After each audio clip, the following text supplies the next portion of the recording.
Hello, my friends, and unfortunately, there have been some troubling developments overnight.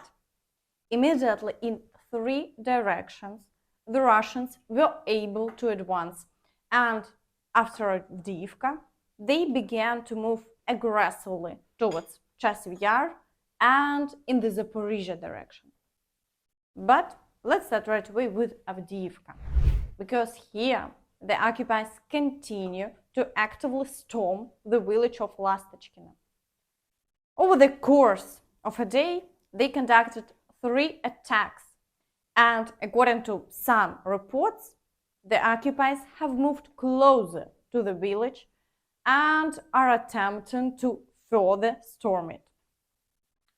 However, yesterday evening, there was information that the village has already come under Russian control. It is reported that Lastochkine came under the control of the Russian army. As far as we know, 3 civilians lived there. We hope they are doing well. If you know their names, let us know, we will track the evacuees. Later, Russian war correspondents claimed that it's in the gray zone. On the situation on the Avdiivka front. According to our information, the village of Lastochkine is currently in the gray zone. The enemy has retreated to the settlements of Orlovka, Semyonovka, and is regrouping forces. For now, we are waiting for official confirmation, but the situation there is extremely complex. The occupiers are attempting to continue their territorial expansion and create a buffer zone around Avdiivka. So this means they've effectively expanded the gray zone by approximately 2 kilometers, and Ukrainian armed forces are no longer present in the village.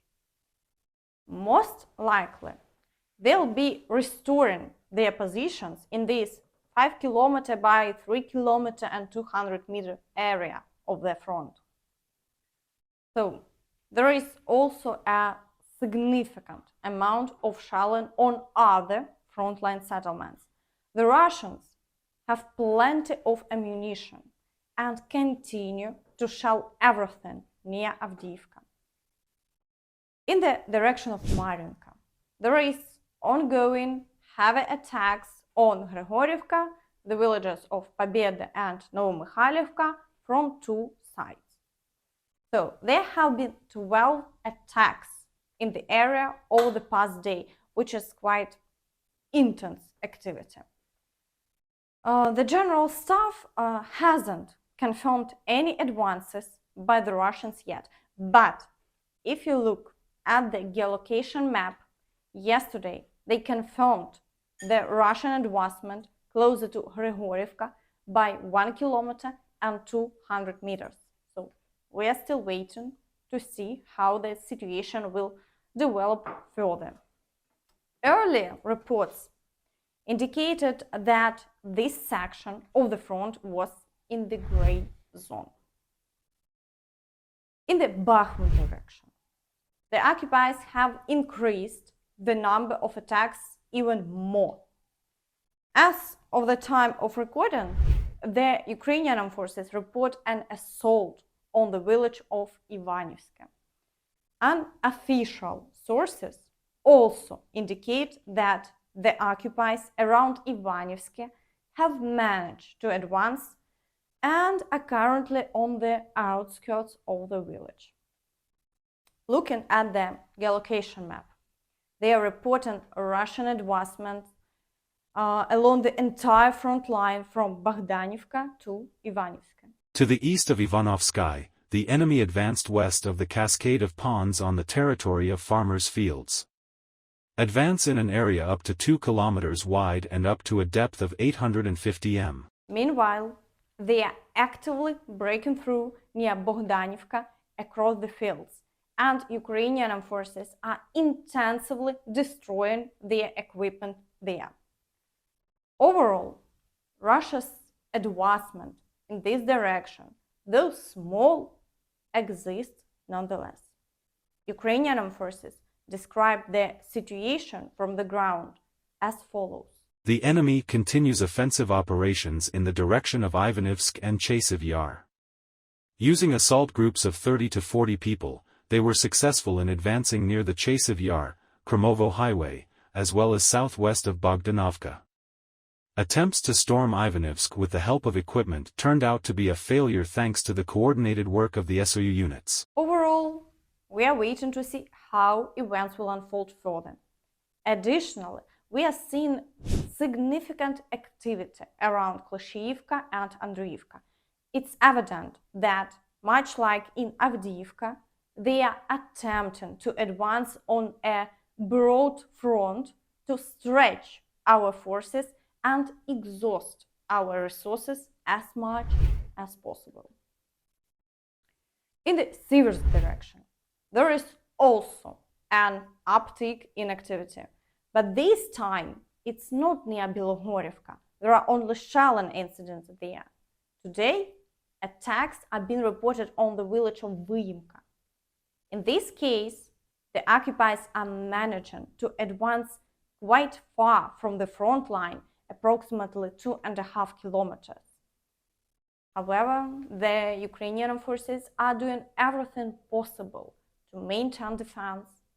So for the day, the front line remains unchanged. In the direction of Krymina, the occupiers continue a large number of shelling incidents and advance towards the village of Terny. Ukrainian forces report from the ground. Near Terny, the guns also became more active, squeezed a little through the grey. Our artillery is on attack. Overall, active fighting continues, with the Russian advances being merely tactical. In the direction of Svatove, the occupiers aren't showing much activity, but they did strike the populated area of Borova. In the direction of Kupiansk, there are shelling incidents in Sinkivka, Petropavlivka, Kotlярivka and Kislivka. There are no new attacks and the front line remains unchanged. Now, let's turn to the southern directions. In the Vuhledar direction, all the Russian attacks from yesterday failed. They couldn't advance in the areas of Staromayorsky and Prechestivka.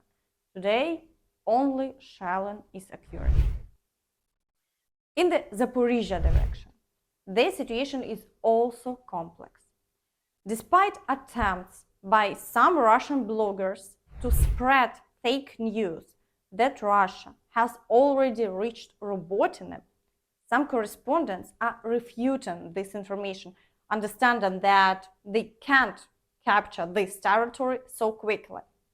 In fact, today the occupiers are intensively shelling Novodanylivka and Mala Tokmachka to cut off all weapon supplies to the Robotyne area. They are actively engaging in offensive actions, and after losing a significant amount of equipment, they are mainly conducting assaults using infantry.